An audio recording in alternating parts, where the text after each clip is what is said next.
I'm here to introduce Elizabeth Mattis-Namgyel, who's one of my senior students and dear to me. Her new book, Logic of Faith. I think this book, I find it to be a very, very inspiring and really very progressive book in the case of combining the reasoning and the faith, and how the reasoning has to, in the end, turn into a faith, and the faith has to also support the reasoning, and they're not really as believed as separate, but they're actually very much in support of one another. And also I find this book to be really a great sort of like a next step from her first book, Power of an Open Question. Power of Open Questioning. So I'm very happy that she has been able to write both of these books, and that this book is going to be coming out, and I hope that this will be really a great benefit to many, and many who reads. I hope that it really serves them to sort of bring the two together, which sort of like in the West is seen as sometimes as an opposite to one another. So, Elizabeth, this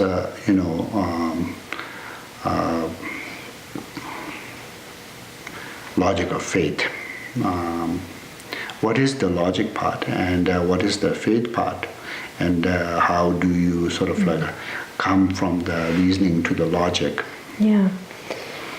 Well, I think I've always been very intrigued by the notion of faith, and I've noticed a big division between faith as an experience for myself that is something that I felt since I was very young, feeling of which I interpreted as faith, or I named it as faith, but it was just a feeling of connectedness and also a sense of confidence, but not a confidence that was conditioned or based on ideas or dogmas.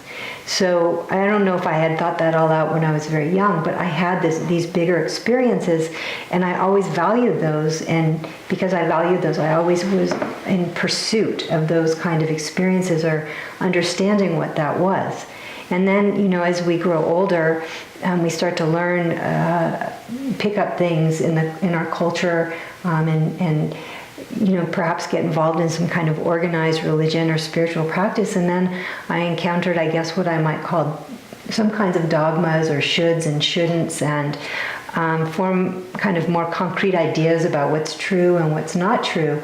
And I found that in those ways I started to lose my sense of wonder. And that bothered me so much. So experience and what I was learning through my own conceptual mind, they didn't come together in a way that I felt comfortable. So this book was a way for me to explore for myself. It was a very personal inquiry into what that was about, and looking at the culture and our assumptions about words, and especially the word faith, which is often associated with dogma, to the point where it often seems like faith is kind of a bad word. That bothers me very much, because from an experiential view, like I said, I feel faith is something extremely important.